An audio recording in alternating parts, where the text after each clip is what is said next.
స్వామి రాత్రి లేదు పగలు లేదు, ఇంత జనమా, ఇంతమంది తడి బట్టలతో నీకు అంగ ప్రదక్షిణాలా, ఇంతమంది తలనీలాలు ఇచ్చేసి నీ దగ్గరికి వచ్చి దర్శనమా, ఇంతమంది ముడుపులు తీసుకొచ్చి హుండీల్లో వేసేస్తున్నారా, ఎప్పుడు వింటున్నావయ్యా ఈ కష్టాలన్నీ? కళ్ళందుకే ఇలా నామాలు పెట్టేసుకుని నిద్రాముద్రాం నిఖిల జగతి రక్షణే జాగరూకం అని దక్షిణాయనంలో పడుకున్నవాడు ఆంతరంగంలోకి చూసినట్టు వచ్చే వాళ్ళ మనస్సులు చూస్తాడు.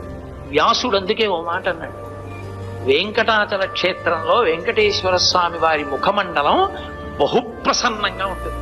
ఒక్కొక్క రోజున ఎంతో సంతోషంగా ఉంటుంది. అర్థం ఏమిటో తెలుసా? కొండ మీదకి ఎవరో ధార్మికులు వచ్చారని గుర్తు. ధర్మమునందు విశేషమైన అనురక్తి ఉన్న వాళ్ళు కొండ మీదకి వచ్చారనుకోండి, ఆ రోజు మురిసిపోతాట, ఒరే ఒక్కడు వచ్చాడు